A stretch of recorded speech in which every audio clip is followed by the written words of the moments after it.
Hi, welcome to Lisa Gollum Art Channel. So today I wanted to just start a little series of videos on just looking at a technique that I love as an abstract artist primarily. And every video will be just one simple technique, and it will will share very detailed instructions about how I do that. Hope you really enjoy this process. Okay, so I call this technique drip and dab, and you will see why in a little bit. But what I love about this technique is you really don't need to think. It's not highly technical. Right now, what I'm doing is I'm just applying paint to cover the canvas. So however creatively I want to put it, wherever I want to put the paint, in this case is completely intuitive. I'm not making any drastic choices, or I'm not thinking very hard. I'm just going for it. I went with a kind of a palette. I love purples, pinks, and blues. You know that about me already. So basically the goal is you can squeeze the paint right onto that canvas like I did there, or you can put it on a palette, mix colors if you like before you put them on with a brush. Either works. I'm using a really fluffy brush because that just gets lots of paint on. Bigger the brush, the faster you can do this step. So in some ways it's good to do this fast because you want all the paint colors that you've put on this canvas to stay wet-ish, or at least workable, not 100% dry, before you go to the spraying, which is the dripping part. But right now my goal is to just get paint on that canvas in interesting places, whatever suits my fancy. So that's what you need to do, suit your own fancies.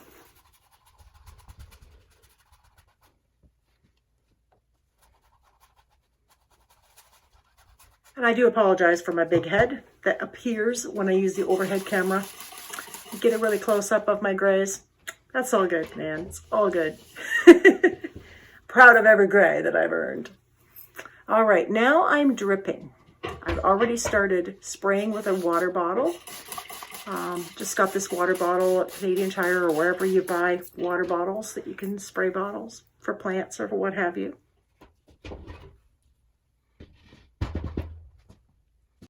So once you've sprayed, you can turn the canvas, diagonally. You can turn it any direction you want. Sometimes I use my artistic easel, but this, I wanted to do a quickie, and this is a smaller canvas, so I just decided to use my table. But you can turn it any which way, and you just get these really interesting lines and pathways that you would never think to create if you were trying to create forms or trying to create interesting lines. So I love the haphazardness of this technique. It also releases you to just play like you're in kindergarten. You're 5 years old and you're just spraying paint and playing. All right. Make sure you protect your table and your floor though when you do this technique, because that's important.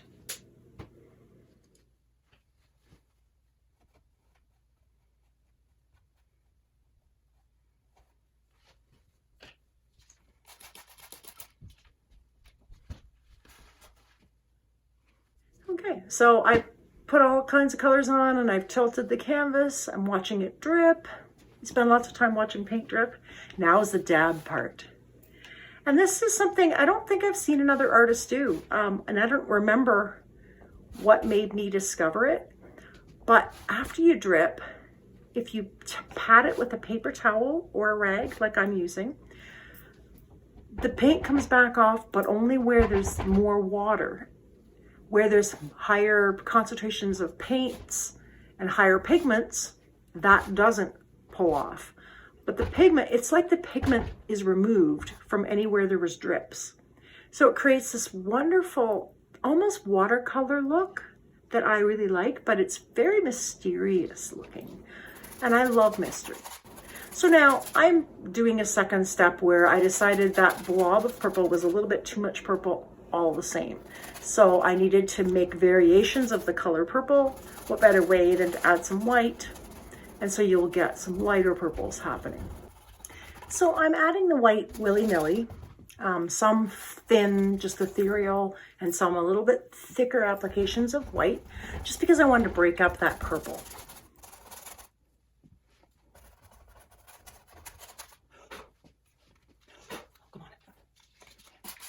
Now, I am also going to spray that white because we're just basically doing a second layer of drips and drabs. I mean drips and dabs.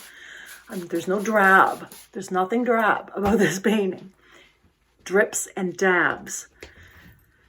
Me and my wordplay.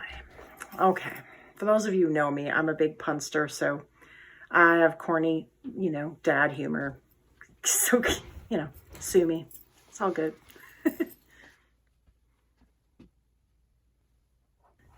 I am just fussing now. None of this is necessary, but some of it's cool. I like to use my finger sometimes to get different ways of putting the paint on. It makes different marks, so that's great.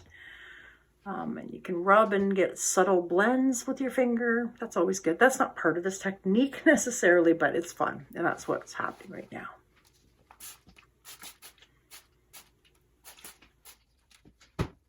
Now we get to watch paint drip. It's kind of like watching paint dry, but not quite as boring. Maybe. I don't know. I hope not.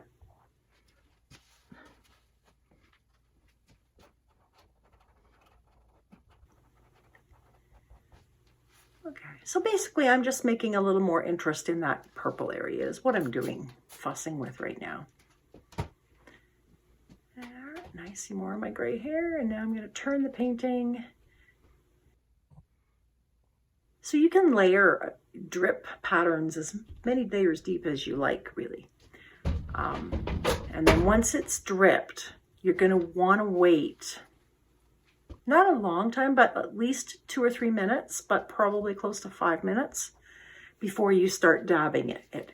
Now, the other thing I wanted to let you know is you don't have to dab it off. If you love, love, love the way it looks once the drips are there.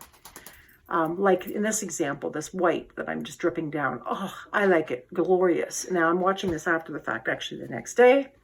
And I'm thinking, is she going to dab that back off? I hope not, because I really like how that white looks on top of that purple.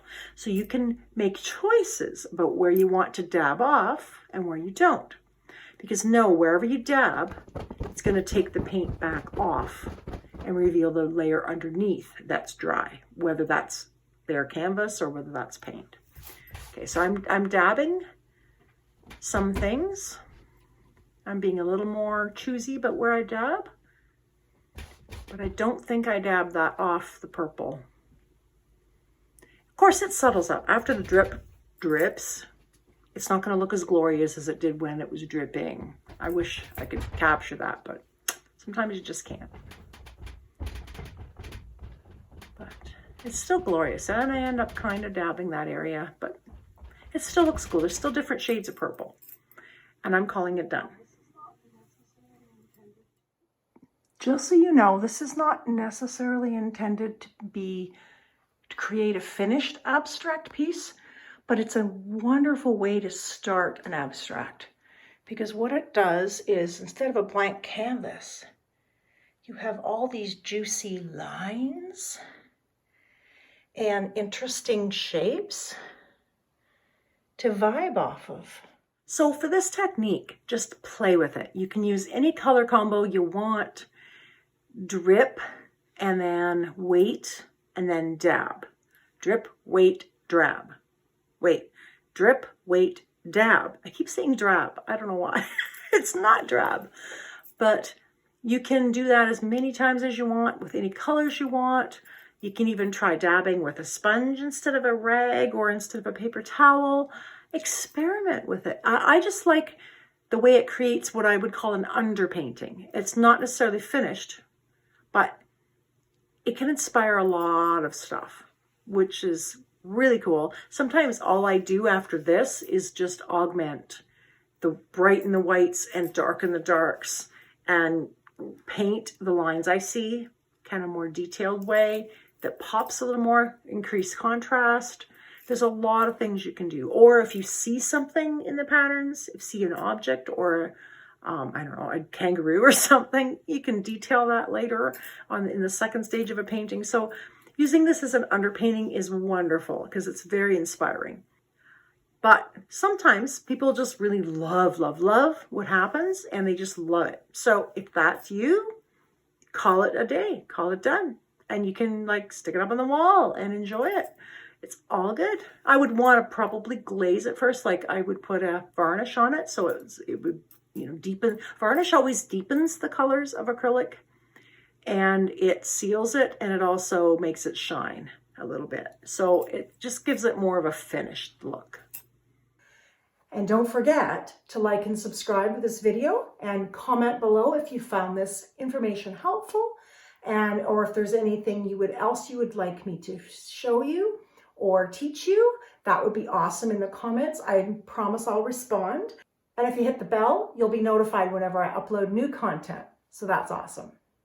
Anyway, thanks so much for joining me here today, for hanging with me and all of that stuff. So peace and love to you all. Mwah. Bye-bye.